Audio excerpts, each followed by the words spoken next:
अच्छा भैया, आप लोगन के बीच में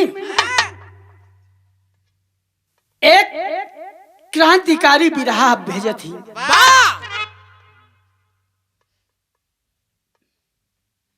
बनारस की खूनी क्रांति। आप लोग बनारस के पूरा झलक पीबा। 4 लाइन कवि जी गाना के अंदर भूमिका लिखी।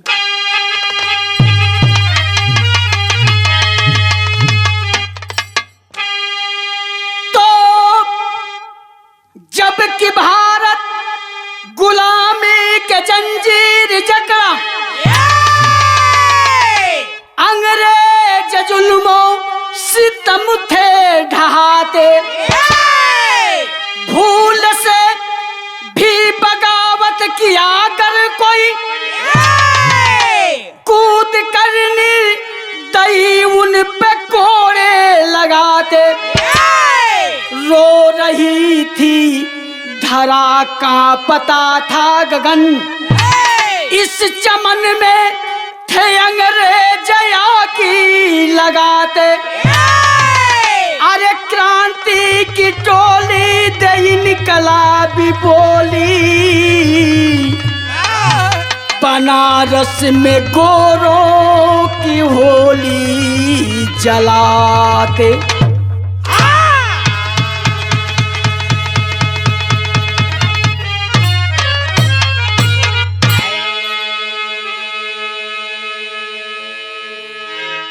पूरे भारत में अंग्रेज छाए थे। बनारस की धरती पे अंग्रेज छाए थे। इतना आतंक फैला रहे थे बाबूजी अंग्रेज कि इस बनारस की धरती पर क्रांतिकारियों ने 16 भड़काने का काम किया। एक लाइन गजल का नमूना बा मास्टर।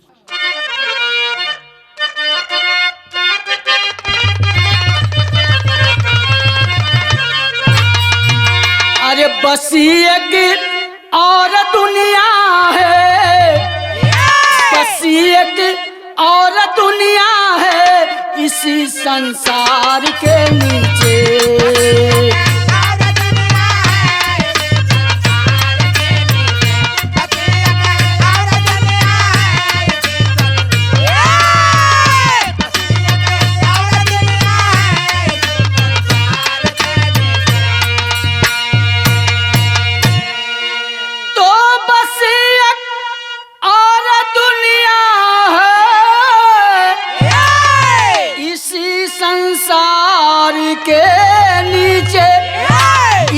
संसार के नीचे पड़ गया, अरे पड़ गया सखियों का झूला रे कदम के डाल के नीचे।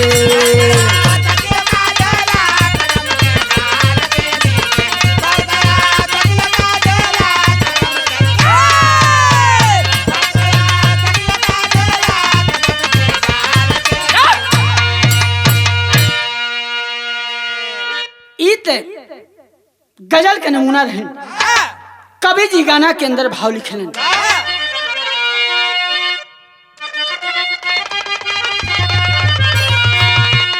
ये बनारस के धरती की कि अरे अखड़ी, अरे अखड़ी आओ मिजाजे पन, अरे अखड़ी आओ मिजाजे पन, बनारस की वो मस्ती है।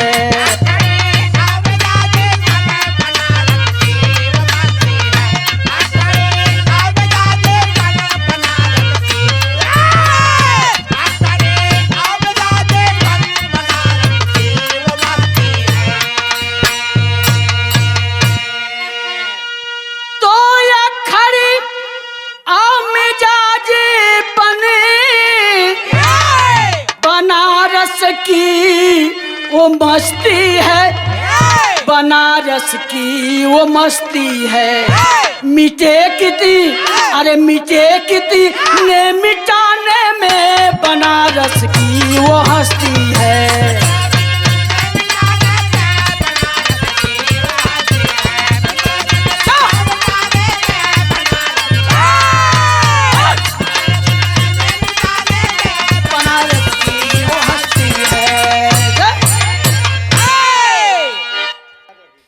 आगे के लाइन में कहना बा मास्टर,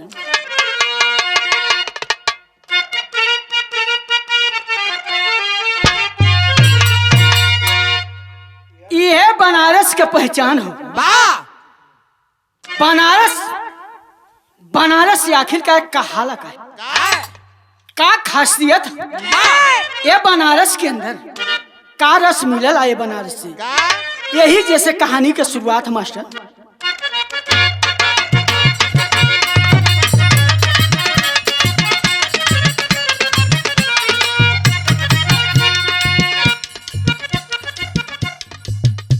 हर रस का रसिक पहले से मशहूर बनारस, हर रस का रसिक पहले से मशहूर बनारस, जोड़ी गदा कुश्ती का दस्तूर बनारस।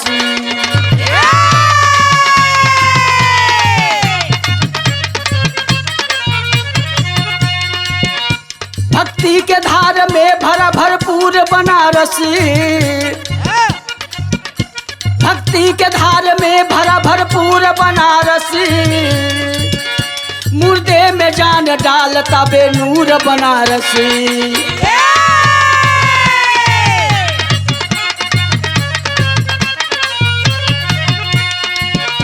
करता रहा सदा से सम्मान बनारस, करता रहा सदा से सम्मान बनारस, लेकिन नहीं सह सकता अपमान बनारस।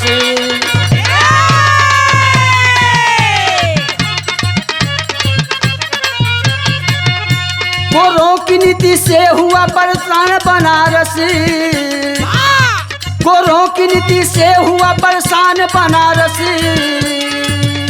क्रांति की टोली कूदी सीना तान बनारस।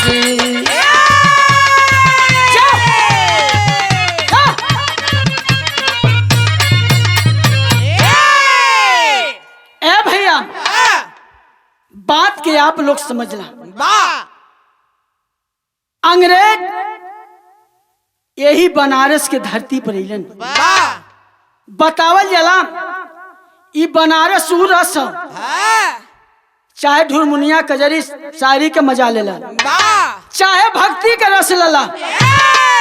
यहाँ ऐसन ऐसन संत हुवन जवन की मुर्दे के भी जिलौले बान बाबू, मुर्दे के भी जियावे काम कैले बान। अब भक्ति के रस में तो बनारस तरा बोर बटले बा। ए भैया, लेकिन जेके कहीं न ठेकान मिलल हुई वो बनारस में मिलल हुई। चाहे राजा हो चाहे भिखारी हो, कोई भूखा न सोवल हुई। ई बनारस, लेकिन यही बनारस में अंग्रेज जब अइलन तक कूटनीति करे लगलन। तो यहाँ एक लाइन तर्ज लगल मास्टर,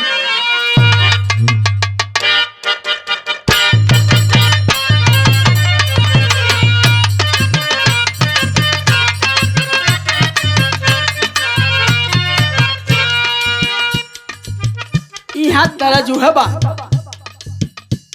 देखे ई बनारस हो, आई बनारस के रस का गीत हो। स्वर्गीय बुल्लू गुरुजी ई बनारस के फुलवारी के सींच के आए गीत के बनारस का पहचान दे के गल हूँ। का पहचान दिलन? एक लाइन गीत के नमूना बाबा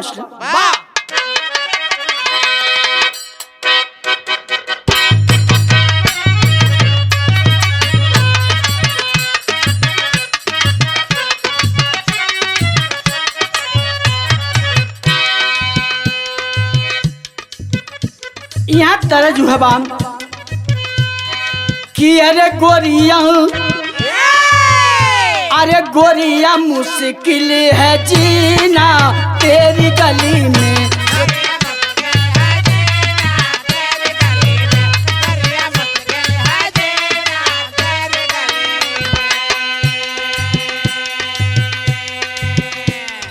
तेरी गली तेरी गली तेरी गली में हो चापम हो चापम हो चापम कबू पसीना तोहरी गली में।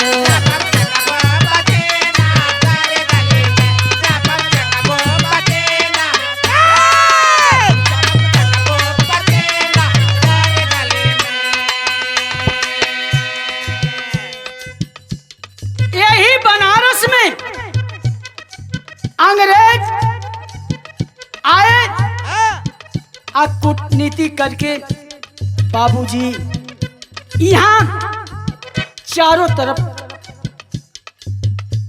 आतंक फैलावे लगना। यही बनारस के क्रांतिकारी टोली बनारस के दशाश्वमेध चित्तरंजन पार्क पर बनारस के क्रांतिकारी आपस में बैठ के विचार किलन। आखिरकार ये अंग्रेजन के सबक सिखावे के चाहिए। बाबू कैलन का पीपया टकराए क्रांति टोली क्रांति टोली क्रांति टोली में क्रांतिकारी खबर पाए क्रांति टोली में।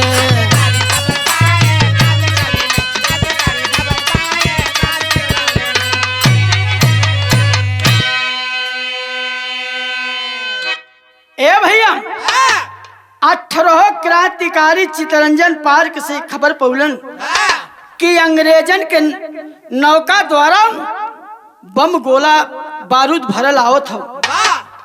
ए भैया क्रांतिकारी पहुंचलन वो नौका में रस्सा बांध के खींचत हूँ आ खींच के लियावत हूँ। तब तक राजघाट रामनगर से पीपा बहत आवत रहे। आज जब पीपा बहत आवत रहल बाबू वो नौका में विस्फोट हो गए।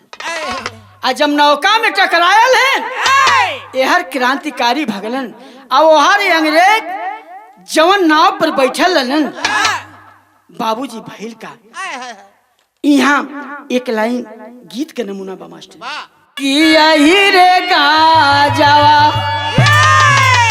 सैया भइला ना से बाजावा आही रे गाजवा।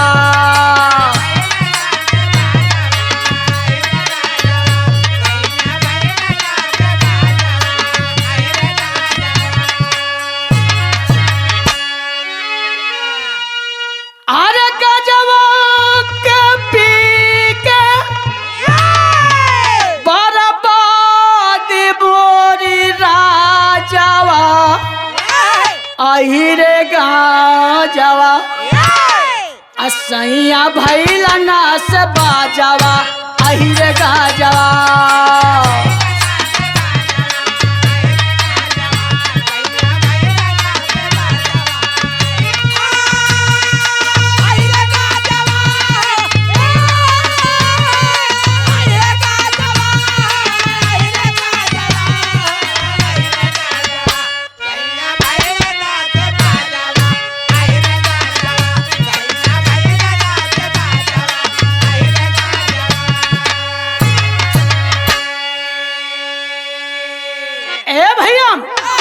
जब नौका में विस्फोट भइल आ तब भइल काम।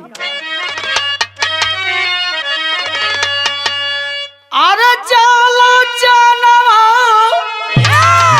हो जाला जानवा आ गिरे गोरन का मकानवा जाला जानवा।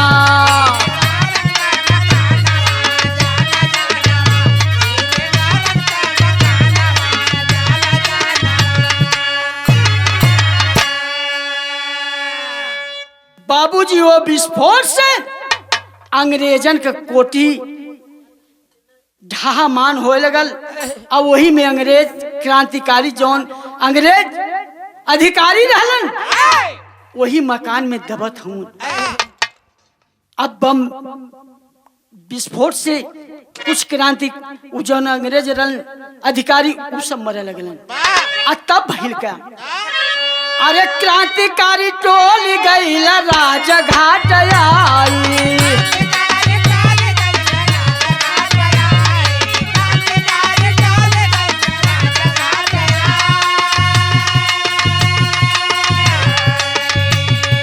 गोरवन का कोठी रहला बम से उधिराई।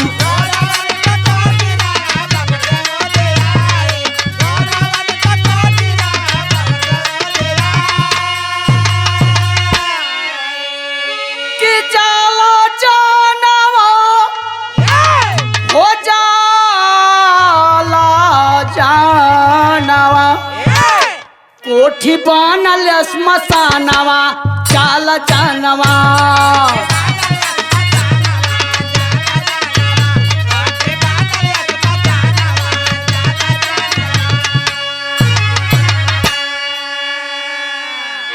ए भैया अंग्रेज अधिकारी कुछ नौका में उधरा के चिथरा हो गए। वो विस्फोट इतना धमाका तेज रहल कि अंग्रेजन के कोठी जमल रहल। वो बम से गिरल भराए लगल बाबूजी। अब वही में अधिकारी अंग्रेज दबत हुवन मरत हुवन। आए हर क्रांतिकारी राजघाट पहुंचलन, अंग्रेजन का कोठी नष्ट करे लगलन। तब बिरहा में भाव लगल मास्टर।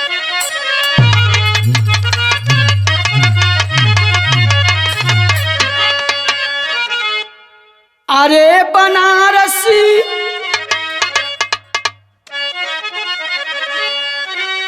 अरे बनारसी खेले खून की होली। अरे मोर राम हो राम। अरे बनारस खेले खून की होली। अरे बोल के वंदे मातरम चली शहीदी टोली। अरे हाँ टोली, अरे हाँ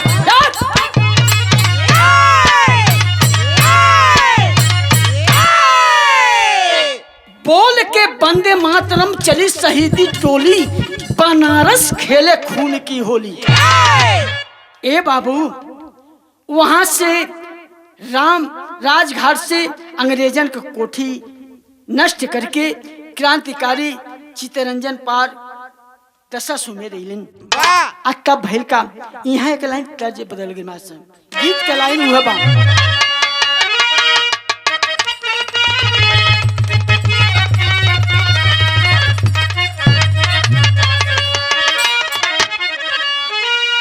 उहे दरज के लाइन बा। अरे जुगुला जोड़ी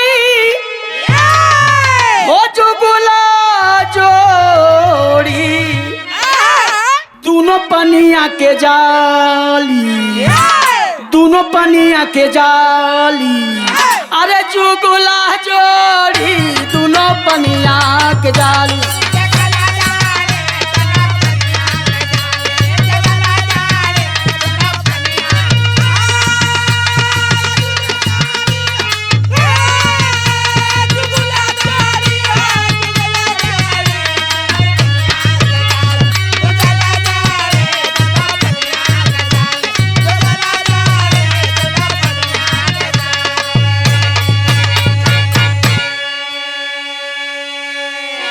त गीत रहल बाबू, लेकिन गाना के अंदर भाव लिखल गया।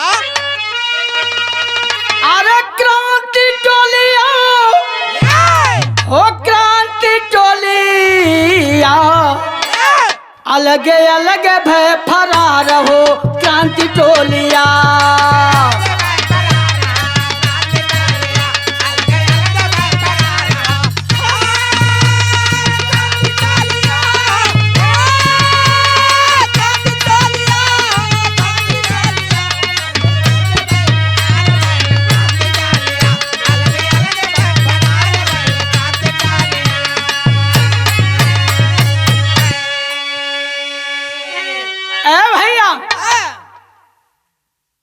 क्रांतिकारी जौन हमारे बनारस के रहलन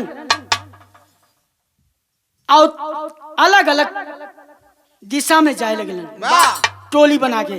तो कहना बा अरे साथ साथ चेतगंज गइल पकड़ाई।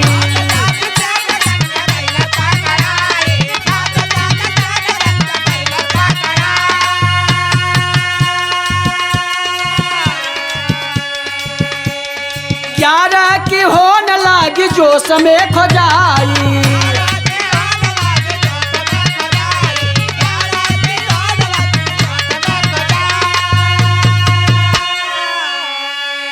अरे क्रांति टोलिया हो क्रांति टोलिया देहला देहला केतन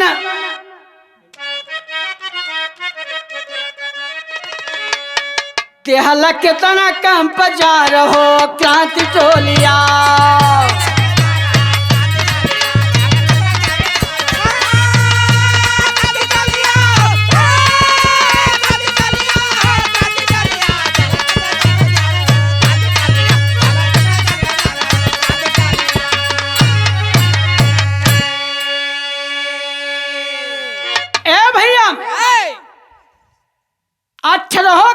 क्रांतिकारी 3 ग्रुप में बट के चलन।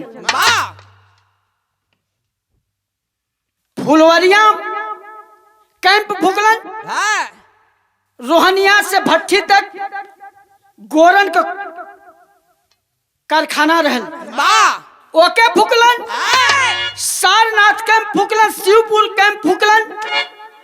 अब फूकते बाबू वापस जब लौटल हैं 7 क्रांतिकारी हमारे बनारस का पकड़ गिलन चेतगंज में। अब चेतगंज में 7 क्रांतिकारी पकड़ गिलन। अब 11 का खोजाई हो लगल। आज जब 11 का खोजाई हो लगल बाबू, चारों तरफ पर अंग्रेज बौखला करके क्रांतिकारियन के खोजत हूँ। आ तब भैर का पहपर का लाइन द मास्टर।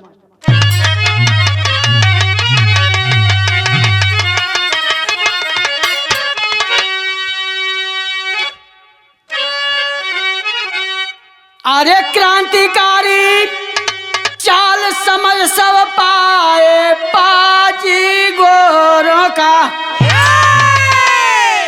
अरे क्रांतिकारी चाल समझ सब पाए पाजी गोरों का। अल्लाहुरा पीर में आके कैंप जलावे पाजी गोरों का।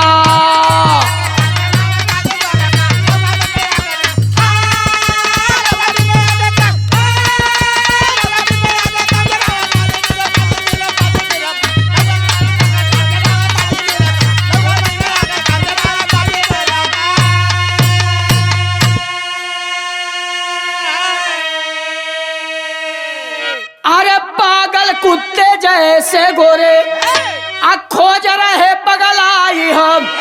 एक साथ 18 साथी गए वही पकड़ाई हम।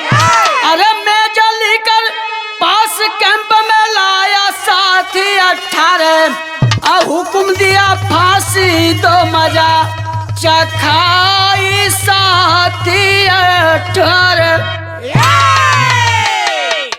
ए भैया 11 क्रांतिकारी हमारे बनारस के जौन बचल वह से कैंप फूकत, तमाम कैंप फूकत। जब लहुरा भी रैलन कैंप फूक लगलन, अंग्रेज बौखला के खोजत है बाबूजी। 11 क्रांतिकारी के पा गिलन। लहुरा भी कैंप फूकत गई। आज जब पकड़ लेलन तो 7 ठे पकड़ ले रहे हैं। 18 क्रांतिकारी के पकड़ लेलन। अब पकड़ के बाबूजी हाथ में हथकड़ी पांव में बीड़ी डाल करके 18 क्रांतिकारी मेजर लेकर आवाज दिया। 18 क्रांतिकारी के बाबूजी फांसी पर ले चल के झुला दे। ए भैया ये खबर जब बनारस की क्रांतिकारी के पता लगल तब हिल का आल्हा की लाइन में कहना बा मास्टर।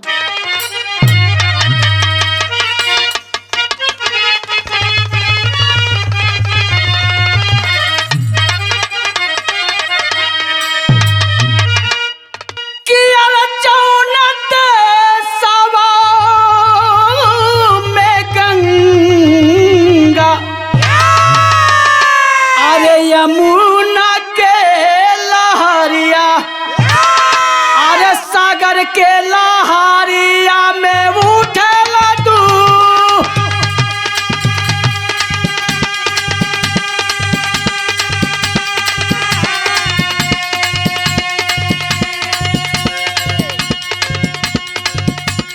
रमती पर हलाया का साथी क्रांतिकारी।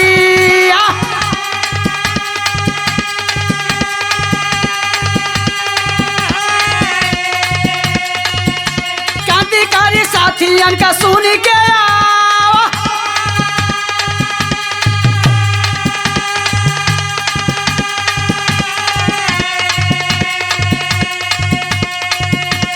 जंगी जो सजा कर ताजा चला भावाना।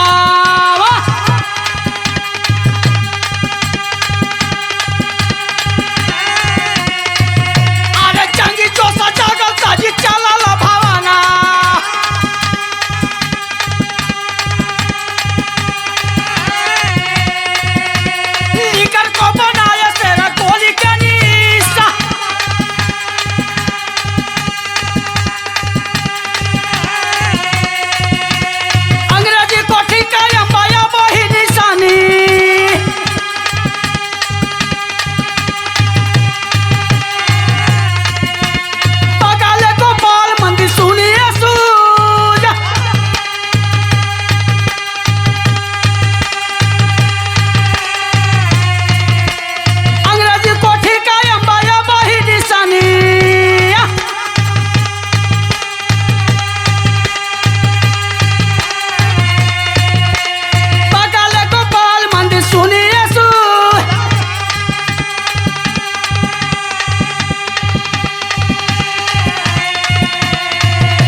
ए भैया, रमणदीप यादव के ये बात के खबर लगल कि अंग्रेज हमारे 18 क्रांतिकारी के पकड़ के लेके जात हूं फांसी देव बदी। रमणदीप यादव बाबूजी ले करके तमंचा दौड़ पलन, जा करके लीकर के सिनेमा में ठा ठा ठा 3 गोली मल्लन मम्मा दातावा चिहान दी। ए भैया, लेकिन 4 अंग्रेजी सिपाही की औरों मल्लन, लेकिन गोपाल मंदिर और अंग्रेजी कोठी दोनों एक जगह सटल है बाबू। वही अंग्रेजी कोठी में अंग्रेज 18 क्रांतिकारीन के ले जाके फांसी के तख्ते पर झूला दी। लोग बताते हैं कि उस कोठी के अंदर से 12 बजे रात के बाबूजी आवाज आती थी, बंद बंद।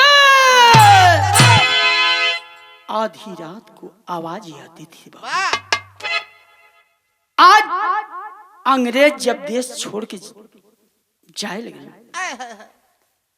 तो जमीन का मालिक मुकेश खन्ना, राजेश खन्ना, बिमलेश खन्ना वो कोठी के खरीद ले बाबू। आओ जब ही खबर क्रांतिकारियन के फांसी के सुनलन, बैजनाथ मेहरौता बाबूजी क्रांतिकारियन की टोली लेकर चल दिए खड़ी के लाइन में। मास्टर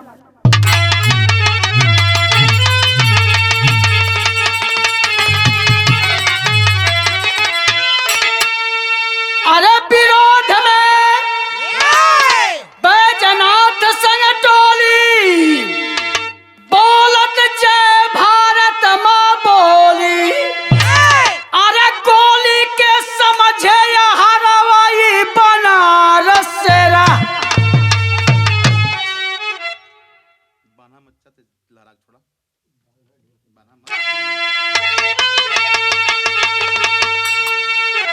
विरोध में बैजनाथ संग टोली, बोलत जय भारत माँ बोली। अरे गोली के समझे यहाँ रवाई बनारस रा।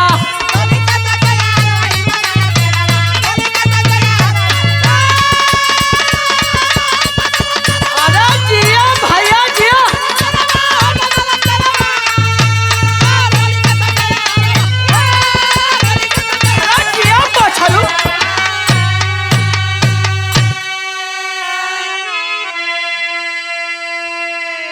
बैजनाथ मेहरौता रहले भुल्लनपुर निवासी।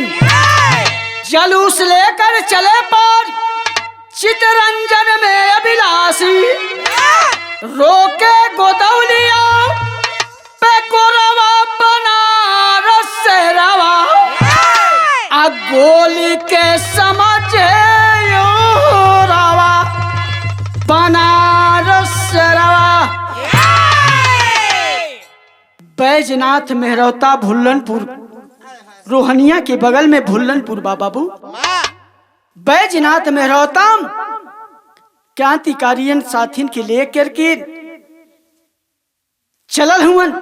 आज जब गोदौलिया पर पहुंचलन है तब भइल का, अंग्रेज बैजनाथ मेहरौता के टोली के गोदौलिया पर रोक दिलन। जब रोकलन है बाबू तो भइल का, मना किए ना जलूस जाए, नहीं मानती टोली। मेजर चार्ल्स शेरन के ऊपर चलवाया तब गोली। अरे शहीद भय बैजनाथ होना हरवाई बनारस रा।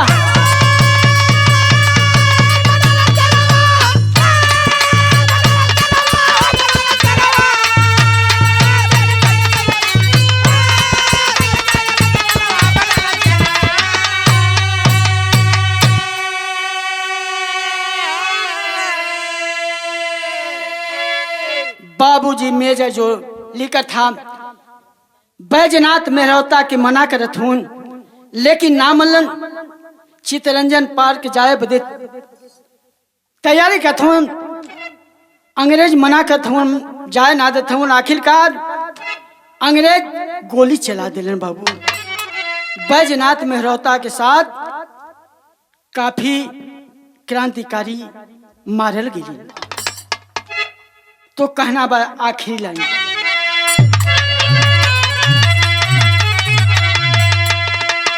कि भुल्लनपुर में स्मारक मौजूद वीर के आज, गुरु कहे शहीद तोड़े अंग्रेजों का नाज।